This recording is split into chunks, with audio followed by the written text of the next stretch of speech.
네, 이낙연 후보께서 당의 결정을 존중해 경선 결과를 수용하셨습니다. 당원의 한 사람으로서 빠른 결단과 깊은 충정에 깊이 감사드립니다.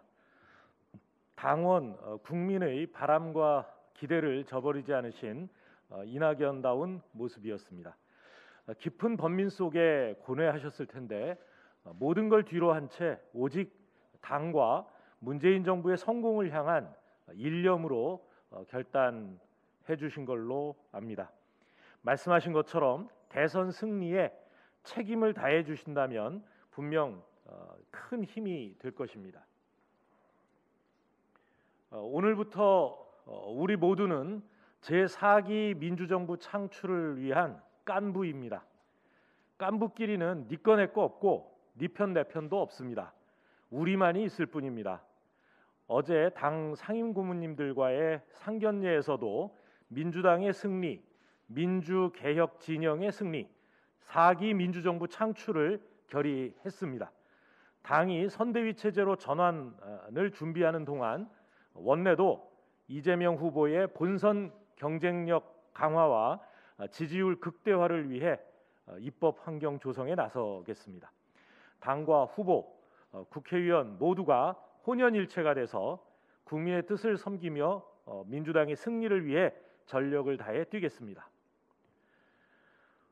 야당의 돈 없는 정쟁 국감에 대해서 한 말씀 드리겠습니다.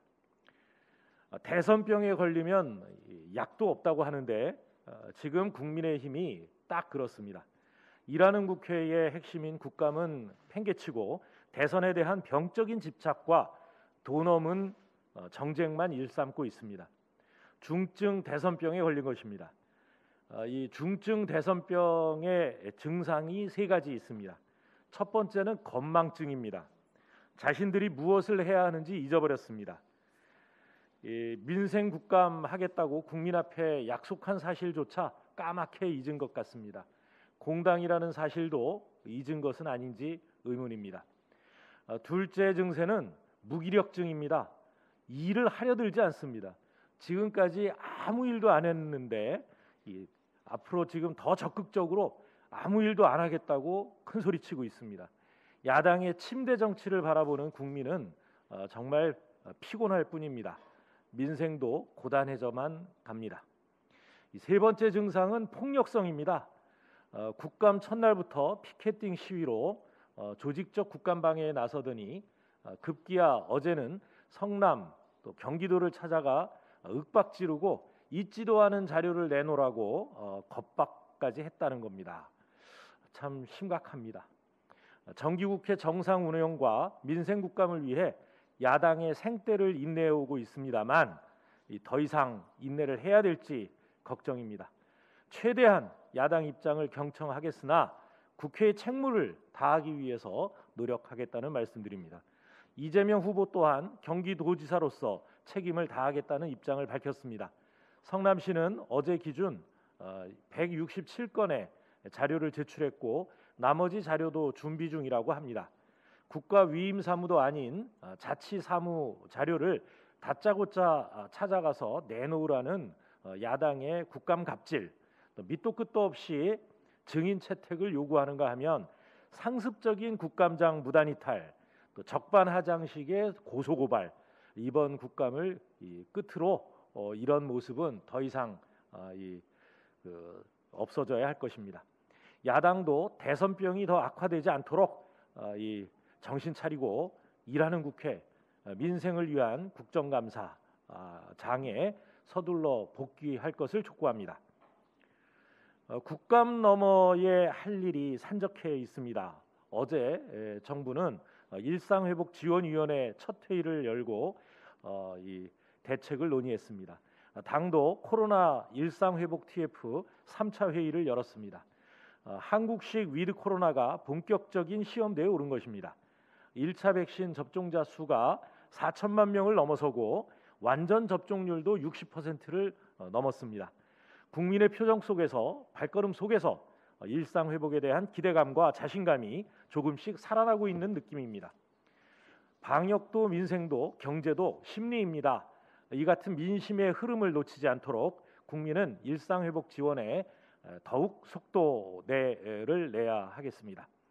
당은 백신 접종자의 식당, 카페 이용 시간을 밤 12시까지 확대하는 등의 한시적 백신 패스 제도 도입을 정부에 건의했습니다. 정부도 이 경제 민생, 또 방역 의료, 교육 문화, 자치 안전 등 여러 분야의 민간위원회 의견을 모아서 이달 중 일상 회복 로드맵을 발표할 예정이라고 합니다. 위드 코로나 전환 초기에 혼선이 빚어지지 않도록 사회적 거리두기 단계와 시간, 또 의료 체계 등 충분히 논의하시되 신중한 발표를 해주시기를 당부드립니다. 특히 미접종자에게 불이익을 주는 것이 아닌 접종 완료자에 대한 인센티브 확대에 이 관점을 세워주시고 또 취약계층에 대한 지원책도 부족함 없도록 마련해 주시길 바랍니다. K 방역의 성공을 K 위드 코로나의 성공으로 또 한번 이어갈 수 있는 이 절호의 기회를 열어 주시기 바랍니다. 이상입니다.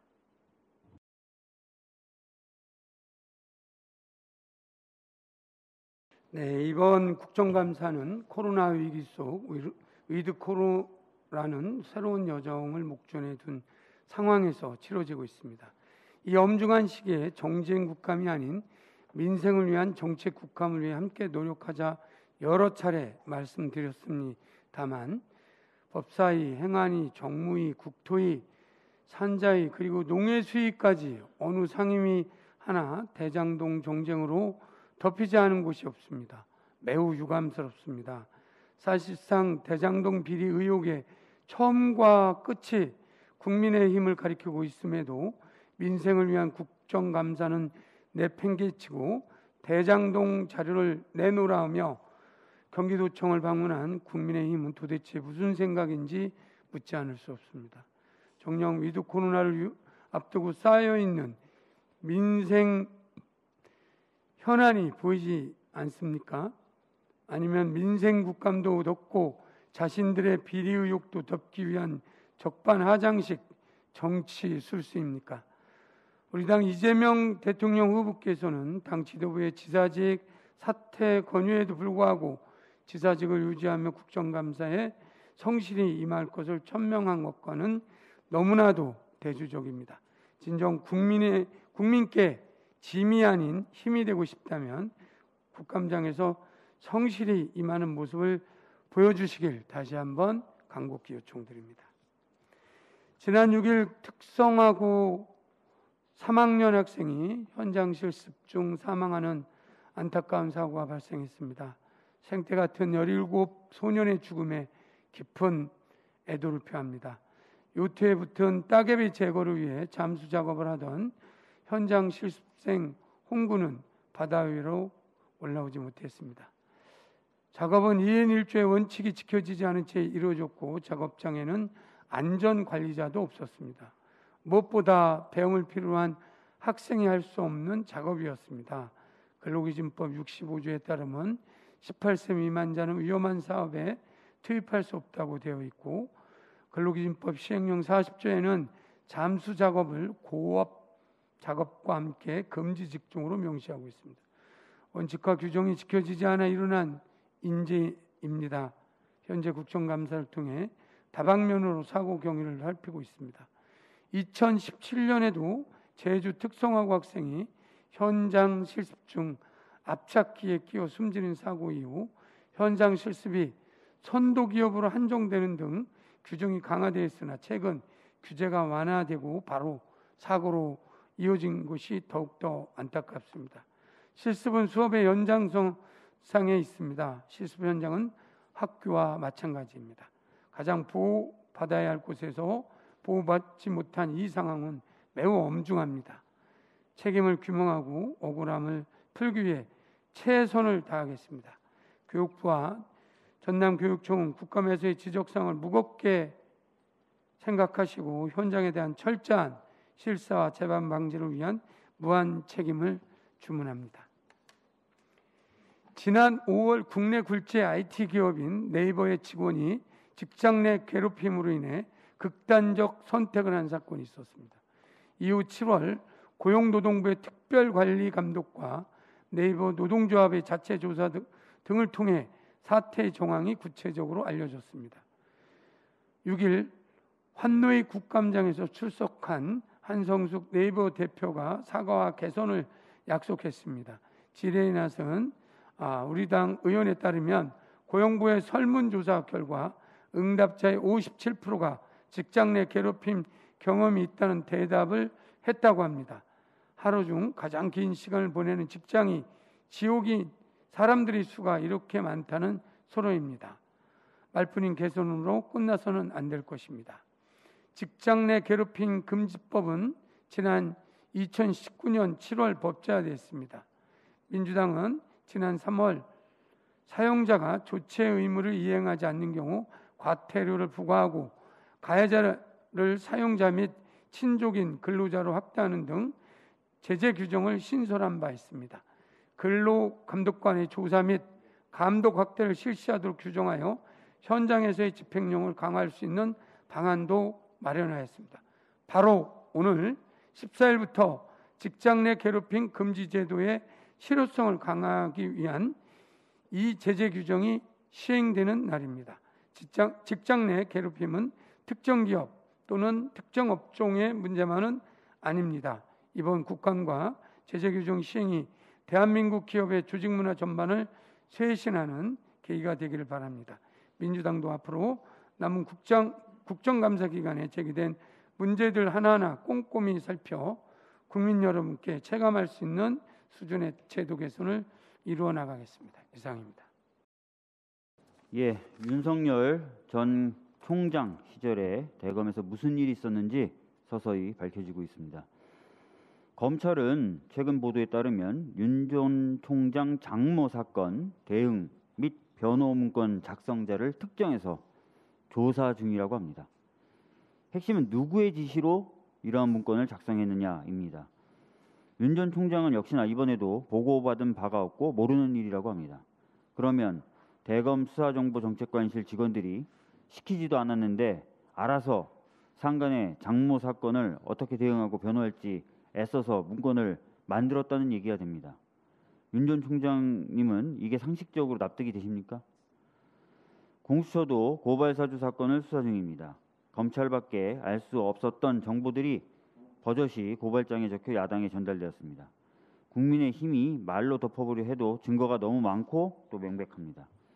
점점 이번 사건이 검찰과 야당에 의한 조직적인 선거 개입, 국기문란 시도였다는 진실이 밝혀지고 있습니다. 그런데 보도를 보니 수사에 속도를 내고 있는 공수처가 김웅 의원의 소환 일정을 잡는데 애를 먹고 있다고 합니다. 김웅 의원님, 미룬다고 피할 수 없습니다. 어떻게 또 말을 바꿔서 법망을 피해볼까 궁리하지 마시고 당장 출석하셔서 수사를 받으십시오. 윤 전 총장님 그리고 김웅 의원님, 진심으로 충고를 좀 드리겠습니다.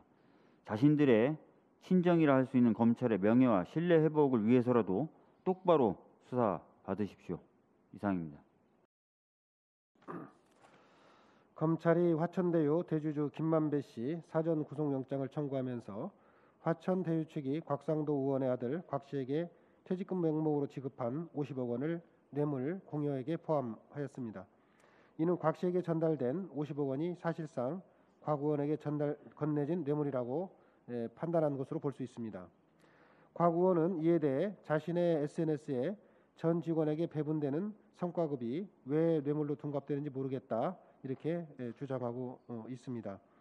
그러면서 대표급 임원이 120억 원을 받은 점을 들어서 대리급으로 인한 30대 초반의 곽상도 의원의 아들이 50억 원을 받은 것이 왜 문제가 되는지 모르겠다는 국민들이 납득할 수 없는 회개망측한 해명을 거듭하고 있습니다. 화천대유 측은 최초 곽 씨가 일하는 도중 산업재해를 입었다면서 50억 원을 산재 1호금으로 지급했다고 하지만 취업규칙상 법 기준 이상의 별도 보상을 실시하려면 별도로 그 내용을 명시하도록 하였고 국내 산재보상 시스템에서도 억대의 보상금을 받기가 쉽지 않은 점을 감안하면 이는 납득하기 어려운 해명이라고 봅니다. 또 지난 또는 곽 씨가 받았다는 이 퇴직금 50억 원은 제가 지난 12일 고용노동부 국정감사에서 근로자와 사용자 모두에게 구속력이 있는 취업규칙상 화천대유에서 곽 씨에게 지급한 이 50억 원 퇴직금이 사회통념상 받아들일 수 있는 수준인지 이렇게 물었을 때 고용노동부가 50억 원 퇴직금은 사회통념상 부적절하다는 답변을 한 것처럼 우리 국민들이 납득하기가 어렵다고 봅니다. 따라서 곽 씨에게 지급한 50억 원은 사회통념과 일반적인 관행을 뛰어넘는 금액으로 결국 아빠의 힘을 활용하여 화천대유가 사업적 이득을 얻어 대가성으로 지급했다는 합리적인 의심을 지울 수가 없습니다. 검찰, 경찰, 수사당국은 곽상도 의원이 포함된 토건세력, 법조인, 정치인이 결탁한 추잡한 사건의 실체를 철저히 밝히는 한편 50억 원이 퇴직금인지 청탁에 대한 대가인지 그 실체에 대해서도 국민 앞에 한 점의 의혹이 없도록 명명백백하게 밝혀야 할 것입니다. 예, 다음은 김병옥 제3정 네, 제3정조위원장 김병욱입니다. 주가 조작 및 주식 매매 특혜 의혹을 받는 김건희 씨에 대한 검찰의 신속한 수사를 요청합니다. 검찰이 어제 윤석열 전 검찰총장의 부인 김건희 씨가 주가 조작에 연루됐다는 의혹을 확인하기 위하여 권오수 도이치모터스 회장의 가족 회사를 압수수색했습니다. 며칠 전 도이치모터스 주가 조작 혐의에 연루된 3명 중 2명은 이미 구속되었습니다. 2013년도 작성된 경찰 내사 보고서에 따르면 도이치모터스 권오수 회장은 2009년 11월 주가 조작의 선수 이모 씨를 만나 주가 조작을 모의하고 자신의 주식 100만 주를 맡겼습니다. 이어 권오수 회장은 2010년 2월 학동 사거리 근처 본인이 경영하는 미니자동차 매장 2층에서 김건희 씨를 이모 씨에게 소개하고 주식을 일임하면서 신한증권 계좌 10억 원으로 도이치모터스 주식을 매수하게 했다고 합니다. 경찰의 이러한 내사 보고서가 있음에도 불구하고 아직 김건희 씨에 대한 소환을 하지 않고 있습니다. 검찰은 주저하지 말고 김건희 씨를 소환하여 즉각 조사하여야 할 것입니다. 김건희 씨에 대한 의혹은 계속 안 나옵니까? 김건희 씨에 대한 의혹은 이것뿐만이 아닙니다. 김건희 씨는 도이치모터스 회장에게 2013년 비상장 주식인 도이치 파이낸셜 주식을 액면가 500원으로 2억 원어치를 매수합니다.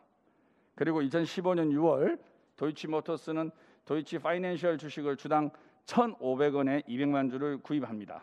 그 덕에 도이치 파이낸셜 주식의 평가액은 3배로 뛰게 됩니다. 실제 김건희 씨의 주식 평가액은 2억 원에서 6억 원으로 뛴 것입니다. 그리고 어느 시점에 주식을 팔고 현금화를 합니다. 하지만 어느 시점에 얼마의 가격에 팔았는지는 알려지지 않고 있습니다.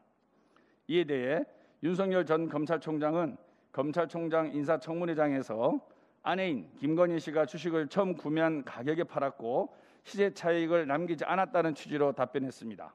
하지만 인사청문회 이후 증빙서를 제출해 달라는 최입의 의원의 요청에도 불구하고 윤석열 총장은 김건희 씨가 언제 얼마의 가격에 이 주식을 팔았는지에 대한 증빙을 제출하지 않고 있습니다. 검찰은 이 의혹에 대해서도 즉각 수사를 해야 합니다. 아시다시피 주가 조작은 자본시장법상 불공정 거래 행위로 자본시장의 신뢰를 깨트리는 심각한 불법 행위이며 동학 개미들을 배신하는 파렴치한 행위입니다. 그럼에도 불구하고 소환 조사가 계속 늦어지고 있습니다. 검찰은 최단 속도를 내서 빨리 수사를 진행해 주기를 부탁합니다. 더불어민주당이 이제 원팀으로 뭉쳐 미래를 향한 담대한 발자국을 내디게 되었습니다. 어제 이낙연 후보님의 대승적 결단으로 아쉬운 마음을 표현해 주셨던 지지자 여러분께서도 같은 방향을 바라볼 수 있게 되었다고 생각을 합니다. 우리가 한 목소리를 낼 때 국민들께서는 민주정부 사기를 향한 미래에 더욱 큰 신뢰를 보내주실 것입니다. 이제는 이재명 후보와 함께 정권 재창출이란 목표만을 보고 달릴 때입니다. 국정감사가 이제 후반전에 돌입했습니다. 그러나 여전히 국민의힘은 국정감사라는 국민의 시간을 도둑질해 정쟁에 골몰하고 있습니다. 면피를 위한 흑색 선전인지 악의적인 프레임 씌우기인지 모르겠으나 날이 갈수록 그 수준이 전입가경입니다. 어제 국민의힘 의원 13명이 경기도청과 성남시청 항의 방문을 했습니다. 피감기관까지 직접 항의 방문하는 행위, 철진한 라떼식 쇼일 뿐 아니라 위력에 의한 위압이 될 소지가 충분합니다. 국민의힘에 강력히 경고합니다. 남은 국감 기간 동안만이라도 민생을 일으켜 세우기 위한 힘을 모으지 않는다면 국민의 심판 피할 수 없을 것입니다. 부디 제1야당으로서 책임져 버리는 만행을 멈추길 바랍니다. 더불어민주당은 코로나 일상회복 TF를 가동하고 있습니다. 전문가들과 방역당국의 긴밀한 협의를 통해 하루라도 빨리 예측 가능한 단계적 일상회복 로드맵을 만들어가고 있습니다. 어제 있었던 간담회를 통해 정부에 적극적으로 의견을 전달했습니다.